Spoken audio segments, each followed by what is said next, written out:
E se eu te dissesse que houve uma conversa que mudou o destino de todo o universo para sempre?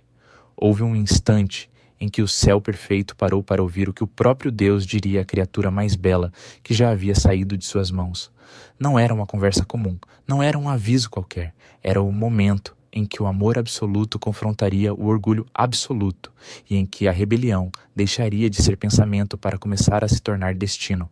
A Bíblia não registra essa conversa palavra por palavra, mas revela com clareza o orgulho, a exaltação própria, a rebelião e a queda. E é a partir dessas verdades que essa cena ganha forma diante dos nossos olhos.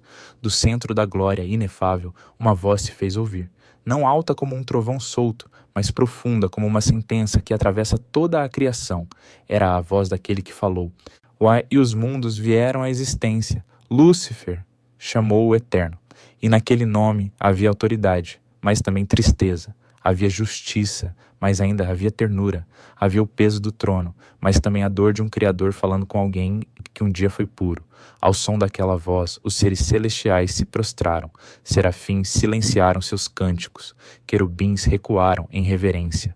Um círculo sagrado se abriu ao redor do trono, como se o céu inteiro soubesse que estava prestes a testemunhar um momento sem volta. Então Lúcifer avançou. Sua beleza ainda era deslumbrante, sua presença ainda refletia algo da glória com que havia sido criado, mas agora havia outra coisa em seu rosto.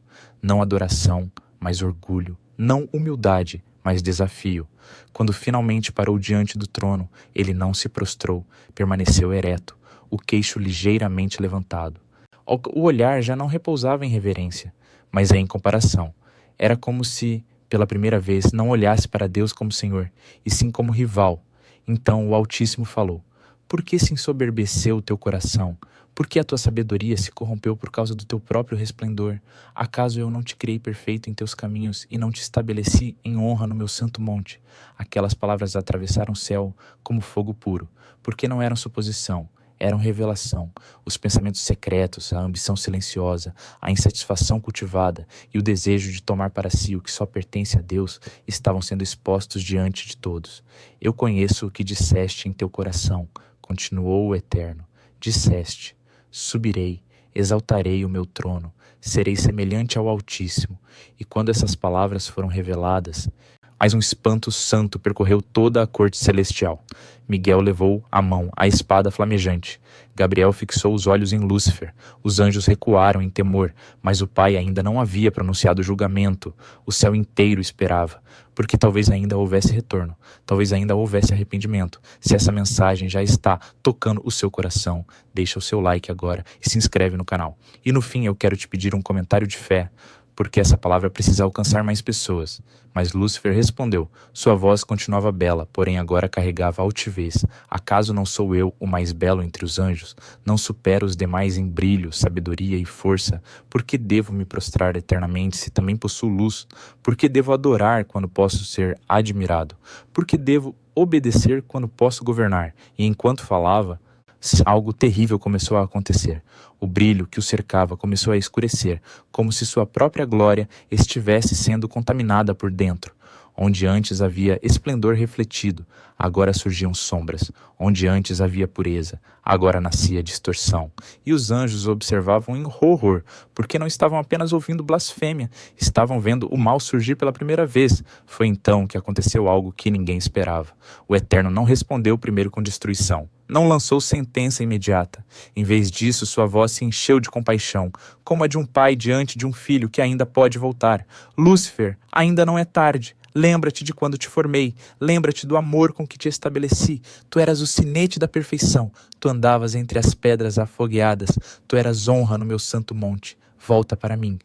Este orgulho que te consome, Senhor, eu posso arrancar. Esta inveja eu posso curar. Esta rebelião que cresce em teu peito, eu posso perdoar. Volta para casa, estrela da manhã. Volta antes que a queda se torne definitiva. Por um instante, algo tremeu no rosto de Lúcifer. A máscara de arrogância pareceu vacilar, seus olhos vacilaram, suas mãos tremeram. O céu inteiro percebeu que, por um segundo, ainda existia luta dentro dele.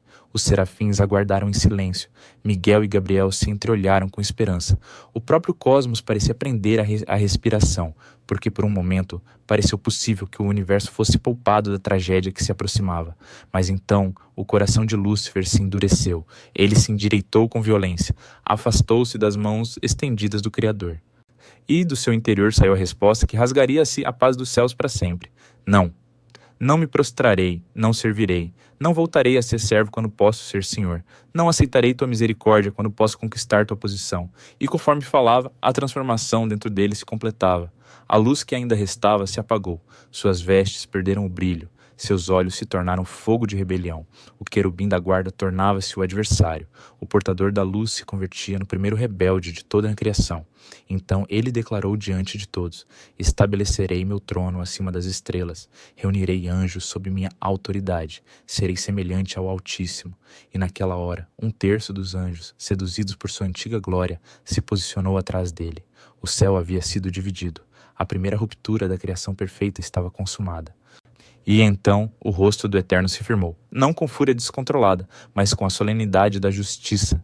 Já que rejeitaste minha misericórdia, conhecerás minha sentença. Como caíste, ó estrela da manhã, como foste lançado por terra. Essas palavras não eram apenas punição, eram o reconhecimento público de que a queda agora era escolha consumada.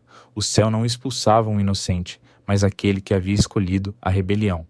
Mas antes que a sentença se cumprisse por completo, Deus ainda falou para além daquele instante. Teu poder terá limites que eu estabeleço. Tua autoridade será restrita. E no fim, serás lançado no fogo preparado para ti e para os anjos que te seguem. Então o Senhor olhou além do tempo e fez brilhar esperança em meio à tragédia. Haverá inimizade entre ti e a mulher, entre tua semente e a semente dela. Tu lhe ferirás o calcanhar. Mas ela te esmagará com a cabeça. Lúcifer riu com amargura, agora já transformado em Satanás, o adversário. Veremos quem prevalecerá, respondeu. Mas o resultado já havia sido anunciado. O mal estava nascendo, porém não nascia soberano. A rebelião surgia, mas já surgia com fim decretado. Então Miguel e seus anjos se levantaram. O que até ali era tensão, se tornou guerra. O dragão pelejou, e os seus anjos também, mas não prevaleceram. O lugar deles já não podia permanecer nos céus, e assim o grande dragão foi precipitado. A antiga serpente, chamada Diabo e Satanás, foi lançada à terra, e os anjos que o seguiram foram lançados com ele. Como relâmpago caiu do céu, aquele que um dia havia brilhado entre os mais exaltados. A terra, preparada como palco de uma nova criação, tornava-se agora campo de batalha. O conflito entre o bem e o mal desceria ao mundo, mas nem isso escapava à soberania do Criador. O plano da redenção já estava de pé, e aqui está uma das verdades mais profundas dessa história. O mal não começou porque Deus falhou.